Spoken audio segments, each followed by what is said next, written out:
জগন্নাথের চরণে আপনারা সেই পরমান্নটা উল্টো রথের দিনে দেবেন। সেই পরমান্নটা শুধু নিজের ছেলেকে দেবেন তা নয়, পাড়া প্রতিবেশী ছেলেদেরকে, ভক্তদেরকে সেই পরমান্ন প্রসাদ দেবেন।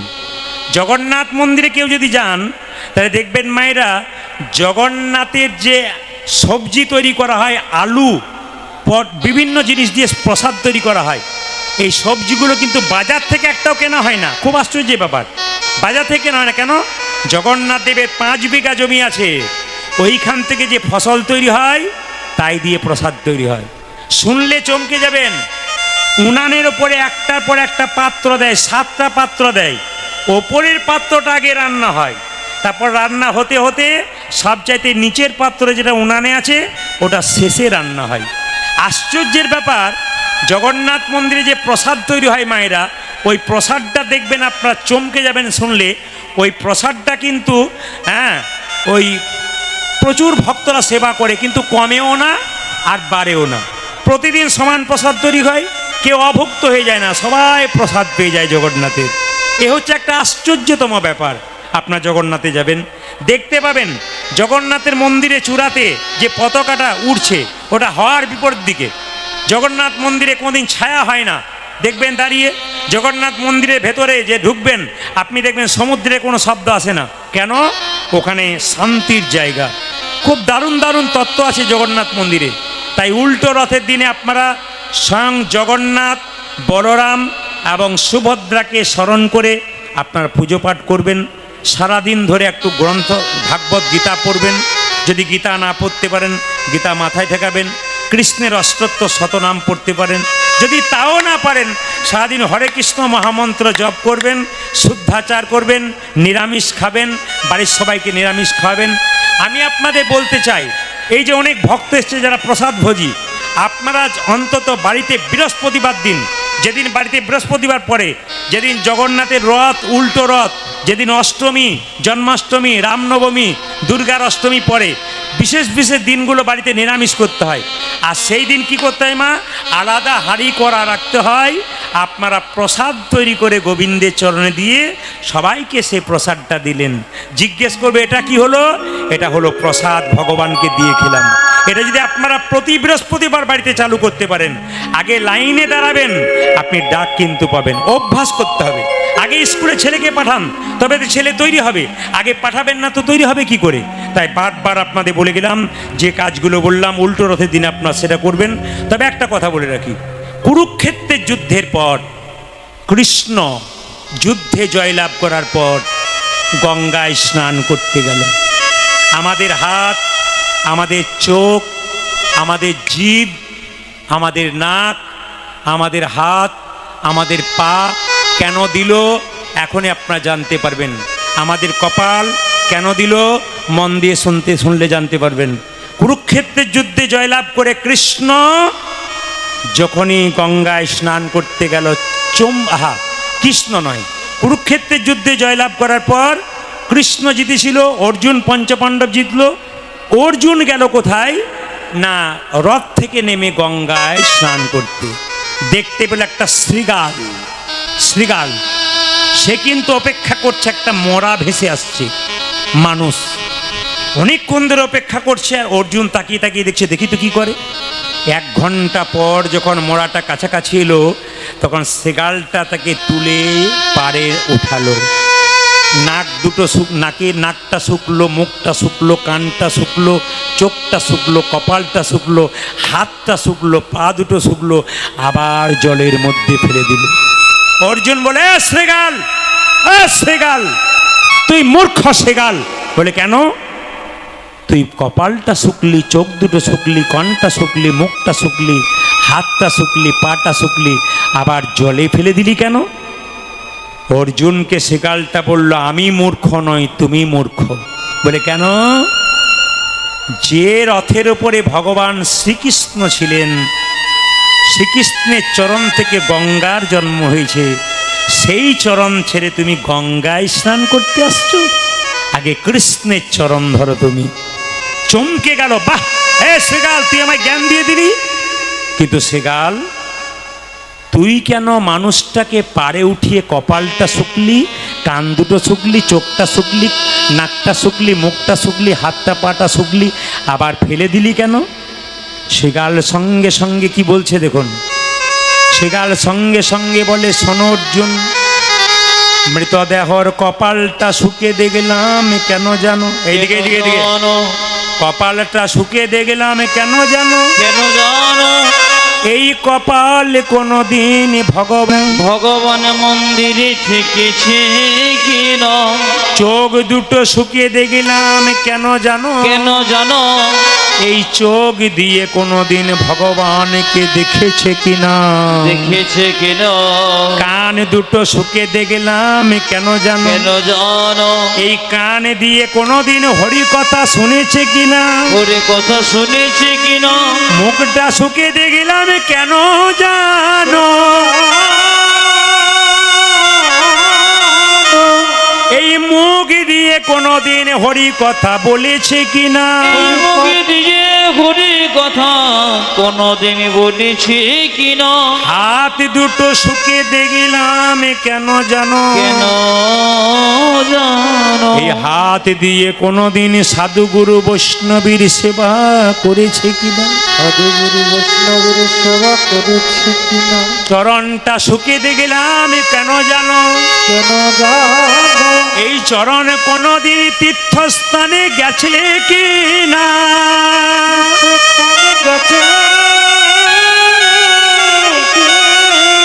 যে দেহ লাগে নাই কৃষ্ণের সেবায়, কৃষ্ণের সেবায় সেই দেহ জানিও যে কৃষ্ণ দেহ নয়। কৃষ্ণ দেহ সবাই তাকাবেন, সবাই তাকাবেন, ভগবান এমনি এমনি দেয় নাই।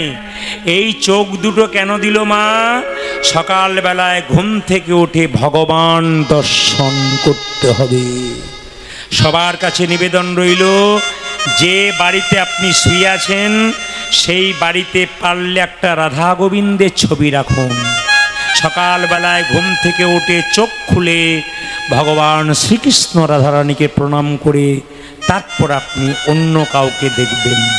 যদি তা সম্ভব না হয় তবে স্মৃতিশাস্ত্র পরিষ্কার করে বলে দিয়েছে, আমার দিকে তাকাবেন, বলছে যদি কেউ সকালবেলায় ঘুম থেকে উঠে হাতটাকে এরকম করে দর্শন করে মাথায় ঠেকাতে পারে তবে তার কৃষ্ণ দর্শন হয়। প্রশ্ন করবেন কীরকম? শাস্ত্র বলেছে করাগ্গে বসতে লক্ষ্মী, করমূলে তু সরস্বতী, করমধ্যে গোবিন্দম, প্রভাতে কর দর্শনম। ও মায়েরা, সকালবেলায় ঘুম থেকে উঠে বাচ্চাকে শেখাবেন, আপনারা শিখবেন। স্মৃতিশাস্ত্র পরিষ্কার করে বলে দিয়েছে, সকালবেলায় ঘুম থেকে উঠে কেউ যদি নিজের হাতটা প্রথমে এরকম করে হাত দিয়ে চোখটাকে ঘষে নিলেন, তারপর কি করলেন? হাতটা দেখলেন। কেন? করাগ্গে বসতে লক্ষ্মী, এখানে মা লক্ষ্মী, করমূলে তু সরস্বতী, এখানে সরস্বতী, করমধ্যে গোবিন্দম, এখানে কৃষ্ণ আছে। প্রভাতকালে কেউ যদি নিজে কর মানে হাত দর্শন করতে পারে তার কৃষ্ণ দর্শন হয়। মায়েরা সবাই তাকাবেন, যে যেখানে বসে আছেন, শাস্ত্রের নিয়ম অনুযায়ী বিছানা থেকে নামবার সময়, এইদিকে তাকাবেন, এদিকে এদিকে, শাস্ত্রের নিয়ম অনুযায়ী বিছানা থেকে নামবার সময় মেয়েরা বাঁ পাটা নিচে নামাতে হয়, ছেলেরা ডান পাটা প্রথম নামাতে হয় নিচে। এটা কিন্তু মাথায় রাখতে হবে আপনাদের। এগুলো শাস্ত্রের কথা, স্মৃতিশাস্ত্র বলছে, আমি বলছি না। সবাই তাকাবেন মায়েরা, কি বললাম? তাহলে সকালবেলায় ঘুমতে উঠে কৃষ্ণ দেখতে হয়। যেখানে হরিনাম হয়, কৃষ্ণ নাম হয়, সেখানে বসে বসে একটু হরি কথা, কৃষ্ণ কথা, নেতাই গৌর হরি বল বলে শ্রবণ করতে হয়, যেটা আপনারা করতে পেরেছেন। এবার দেখুন বলেছে চোখটা দিল কেন, কানটা দিল কেন, বলে দিলাম মুখটা দিল কেন। সারা দিনের মাথায় একবার হরিনামে করতে হয়। যে মুখটা গোবিন্দ দিল শুধু খাবার জন্যে নয়, ঝগড়া করার জন্য নয়, এ মুখ যদি বারে বারে কৃষ্ণ নাম করে তবে এই মুখ গোবিন্দের সেবায় লেগে যায়। কপালটা দিল কেন মা? এইদিকে তাকাবেন, যখনই আপনি মন্দিরের পাশ দিয়ে যাবেন, হাঁটে যাবেন কি গাড়িতে যাবেন, যদি গাড়িতে যান তবে আপনাকে মাথাটা একটু নিচু করে যেতে হয়। আপনি হেঁটে হেঁটে যাচ্ছেন, মন্দির দেখলেই মন্দিরে কপালটা একবার ঠুকবেন। কেন? মায়েরা, কপাল যদি কেউ মন্দির একবার ঠেকিয়ে দিতে পারে তার দুর্ভাগ্য রেখা সৌভাগ্য হয়। ভগবানের মন্দিরে যত হবে নিচু, ভগবান বলছে যদি হও নিচু তবে তুমি পাবে কিছু। তাকাবেন, একটি সোনার কলসি যতই দামি হোক না কেন, দেখুন তাকে মায়েরা, একটা সোনার কলসি যতই দামি হোক না কেন একজনের কাছে কিন্তু মাথা নত করতে হয়। কার কাছে? একটা গ্লাসের কাছে। আপনি যত টাকার মালিক হন না কেন ভগবানের চরণে আপনাকে মাথা নিচু করতেই হবে। এই জন্যে কপালটা দিল কেন মা? মন্দিরে মন্দিরে ঠেকাতে, সাধুগুরু বৈষ্ণবের চরণে ঠেকাতে। আর কি? এই দিয়ে তাকাবেন, হাতটা দিল কেন? সাধুগুরু বৈষ্ণবের সেবা করাতে। যদি মাসে পারেন, সপ্তাহে পারেন, একজন সেবা করাবেন বৈষ্ণবকে। যদি না পারেন মায়েরা, মাসে যদি না পারেন, সপ্তাহে না পারলে মাসে করাবেন, মাসে না করলে 6 মাস পরে করাবেন, 6 মাস না করলে 1 বছরে অন্তত একবার বৈষ্ণব সেবা করাবেন। তবে সব চাইতে ভালো হয়, এইদিকে এইদিকে এইদিকে, সব চাইতে ভালো হয় যদি কোনো খোঁড়া মানুষ রাস্তা দিয়ে পেরোচ্ছে, আপনার যেমন সামর্থ্য তাকে দান করুন। যদি চোখে দেখতে না পাই তাকে দান করুন। সবাই তাকাবেন, যদি চোখে দেখতে না পাই তাকে দান করুন। আর কাকে দান করবেন? গরিব মেয়ের বিয়ে হচ্ছে না, সেখানে দান করুন। যেখানে ভক্তরা প্রসাদ পাচ্ছে আপনি সেখানে দান করুন। যেখানে হরিনাম করাচ্ছে এভাবে সেখানে আপনি দান করুন। কেন? তাকাবেন, যে দেয় ওপরে সে ওপরেই থাকে, যে দেয় নিচে সে নিচেই থাকে। দয়াকার দন্তন দান মানে কি? দেওয়া। আর দয়াকার মধ্যন দান মানে কি? পুণ্য। যে যত দান করে তার তত পুণ্য হয়। তবে আপনাদের শিক্ষা দিয়ে যায়, আপনার বাড়ির দরজায় ভিখারি এলে আপনি এখানে কীর্তন শুনতে এসছেন করে যদি আপনাকে হাত পাতে, আপনি কি দেবেন? আপনার বাচ্চাকে দিয়ে দেওয়া করাবেন। কেন? আপনি তো সারা জীবন দিচ্ছেন, আপনার বাচ্চা দিলে কি হবে? যত বাচ্চাকে দেওয়াতে শেখাবেন, বাচ্চা যত বড় হবে তত মা বাবাকে দেবে। আর প্রথম থেকে বাচ্চাকে এরকম শিখিয়ে দেবেন, বাচ্চা বড়তে কিন্তু আর আপনাকে কোনো মতেই দেবে না। তাই সবাই লক্ষ্য করুন মায়েরা, এই চরণটা কেন দিল? তীর্থস্থানে যাবার জন্য। প্রশ্ন করবেন, প্রদীপবাবু টাকা পয়সা নাই, গয়া কাশী বৃন্দাবন যাব কি করে? পণ্ডিত বলেছে যেখানে যেখানে হয় হরির নাম সংকীর্তন সেথায় নিত্য নবদ্বীপ, নিত্য বৃন্দাবন। এই বৃন্দাবনে এলেই কিন্তু আপনাদের সব দেওয়া হয়ে যাবে। সবাই মিলে হাত তুলুন একসঙ্গে, একসঙ্গে একসঙ্গে হাত তুলে গান। এই বৃন্দাবনে আপনারা যেহেতু মুখ পেয়েছেন, আপনারা হাত পেয়েছেন, সবাই মিলে একটু গাইবেন। সবাই মিলে পথ চলিতে, সবাই মিলে একসঙ্গে একসঙ্গে। পথ চলিতে আর বলিতে, হাত তুলুন। পথ চলিতে তালি তালি। বলিতে, পথ চলিতে আর বলিতে, উলধ্বনি। পথ চলিতে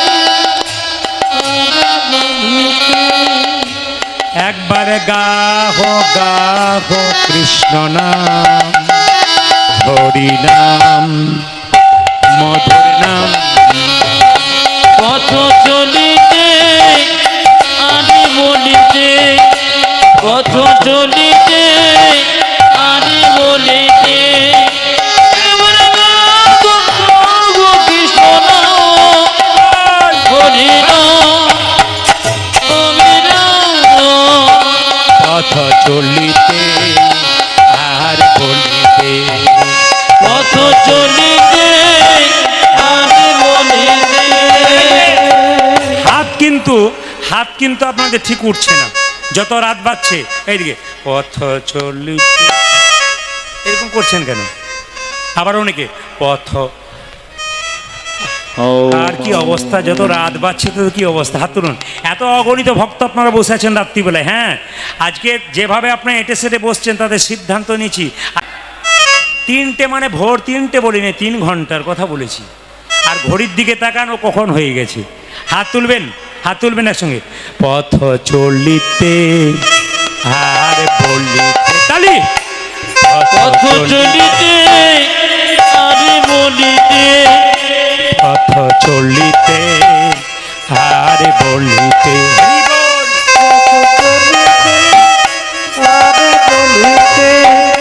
একবারে গাহ গাহ কৃষ্ণ নাম, হরি নাম,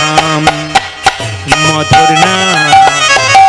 পথ চলিতে আরে বলিতে, পথ চলিতে আরে বলিতে, কেবল গো কৃষ্ণ হরির অবিরাম। পথ চলিতে পথ চলিতে আরে বলিতে, শানে মুখে আধার রাত্রি, তুমি যে গোপথ যাত্রী। আরে সন্মুখে আঁধারে রাত্রে, তুমি যে পথ যাত্রী। শানে মুখে আধার রাত্রি, তুমি যে গোপথ যাত্রী। শানে মুখে তুমি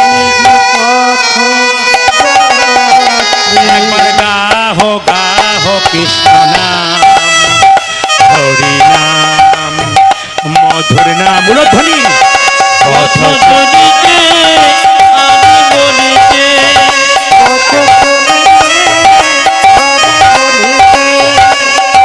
চলিতে আরে বলিতে,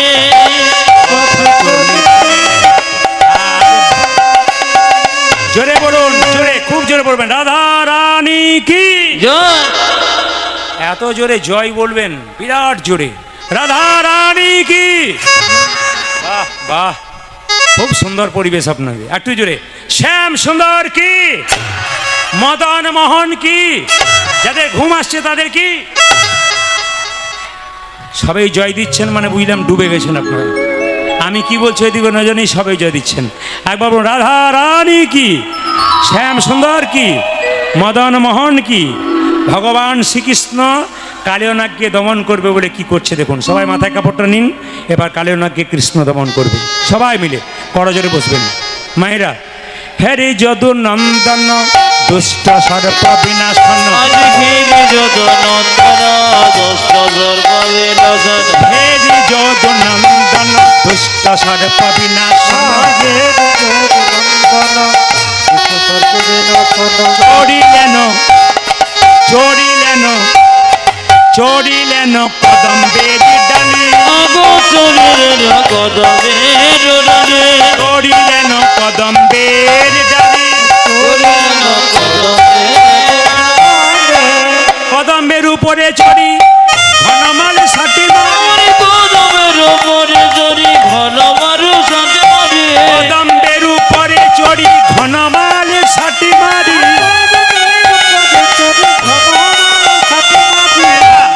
ঝাঁপি দিলেন ঝাঁপি দিলেন ঝাঁপি দিলেন কালী দহ জলে, গান ঝাঁপে দিলেন কালে দম জলে, ঝাঁপি দিলেন কালী দহ জলে। কারো দর্প রাখে না রে, কারো দর্প রাখে না রে, কারো দর্প রাখে না রে, দর্পহারি প্রাণ গোবিন্দ কারো দর্প রাখে না, ওসি দর্প হরি প্রাণ গোবিন্দ কারো দর্প রাখে না রে, দর্পহারি প্রাণ গোবিন্দ কারো দর্প রাখে না রে, কারো দর্প রাখে না রে, দর্প হরি প্রাণ গোবিন্দ, কারো দর্প রাখে না রে, ওসি দর্প হরি প্রাণ গোবিন্দ, কারো দর্প রাখে না রে। আজে কারো দর্প রাখে না রে, ঝাঁপে দিলেন ঝাঁপে দিলেন ঝাঁপে দিলেন কালে দম জলে, তারা ঝাঁপে দিলেন কালে দম। ভগবান শ্রীকৃষ্ণ কালীদহের জলে আচ্ছা মায়েরা একটু হাত তুলে বলবেন তো, ছেলে যদি বিপদে পড়ে বাড়ির সব চাইতে আগে জানতে পারে কে? জোরে বলবেন। বাহ, এই যে আপনারা একসঙ্গে মা বলেছেন তার জন্য খুশি। দেখবেন আপনারা বাবা মা একসঙ্গে বাড়িতে বসে আছে, তার বাচ্চা যদি রাস্তায় কান্নাকাটি করে, মা বলে নিশ্চয় আমাদের খোকা কাঁদছে। বাবা বলে না না পাড়ার ছেলে, বলে মাথা খারাপ, ওর কান্না আমার হৃদয়ে বাজে, আমি যে তার মা 10 দিন গর্ভে রেখেছি, আমি জানতে পারি ছেলের কি হয়েছে। মায়েরা, কৃষ্ণ যখন কালীদহের জলে ঝাঁপ দিয়েছে, গোটা বৃন্দাবন অন্ধকার হয়ে গেছে। মায়ের খুব চিন্তা, যশোমতী তখন বারবার বলছে, আজ আমি ভালো কাজ করি নাই। রোহিণীকে বলছে, দিদি আজ আমি ভালো কাজ করি নাই, আমার গোপালকে আমি বনে পাঠিয়েছি। তখন যশোমতী যত গোপ যশোমতী যত গোপী। এইদিকে বলি, আপনারে একটু মন দিয়ে শুনবেন, বলবেন আপনারা। যেদিন কৃষ্ণ গোচারণী কালিয়নাগকে দমন করতে গিয়েছিল, কার জন্মদিন ছিল জেরে বলুন? দাদা জেরে বলুন। হ্যাঁ, খুব খুশি আমি, দাদা বলরামের জন্মদিন ছিল। অন্যদিন দাদা বলরাম যায়, যশোমতীর চিন্তা থাকে না, বলাই দাদা আছে, কোনো অসুবিধা নেই।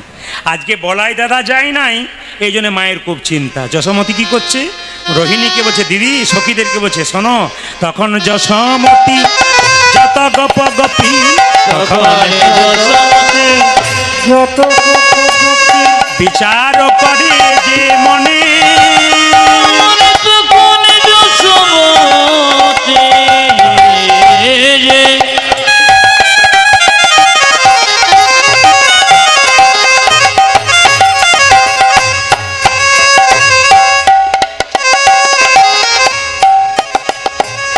যত গোপ গোপী বিচার করিলেন মনে।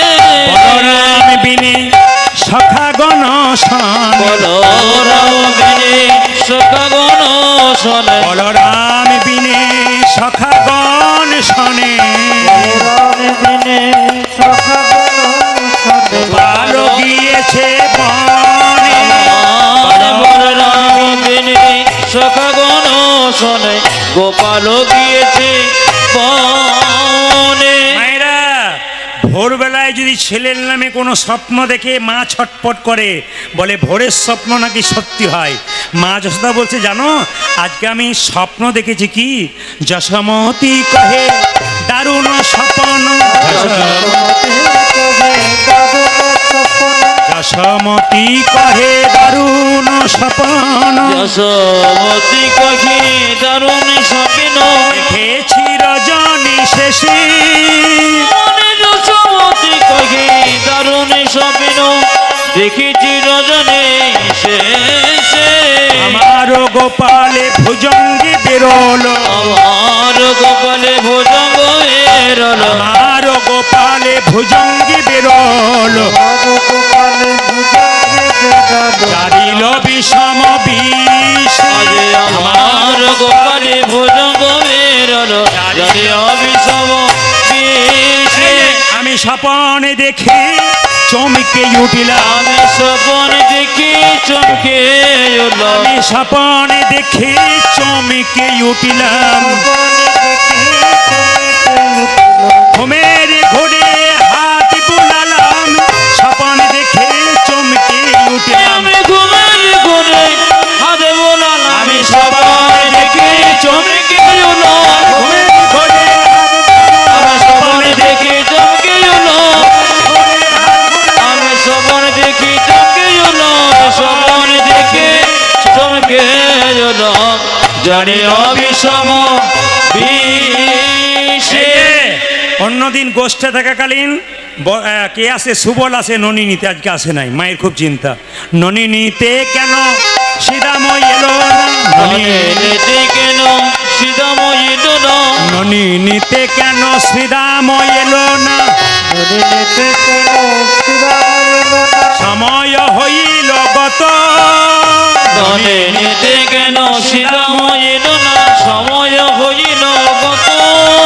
প্রকাশিয়া বলো ইহা নয় ভালো, প্রকাশিয়া বলো ইহা নয় ভালো, প্রকাশিয়া বলো ইহা নয় ভালো। প্রকাশিয়া বলো মনে উঠে কত শত, প্রকাশিয়া বলো ইহা নয় ভালো, মনে ওঠে কত শত। আমি স্বপনে দেখে চমকে, আমি স্বপনে দেখে চমকে উঠিলাম। স্বপন দেখে চমকে এলো, ঘুমের ঘরে হাত বুলালাম, স্বপনে দেখে চমকে উঠলাম। ঘুমের ঘরে হাতে বোলালাম, আমি স্বপনে দেখে চমকে এলো, ঘুমের ঘরে হাত বুলালাম, স্বপন দেখে চমকে এলো, স্বপন দেখে চমকে এলো, স্বপন স্বপনে দেখে চমকে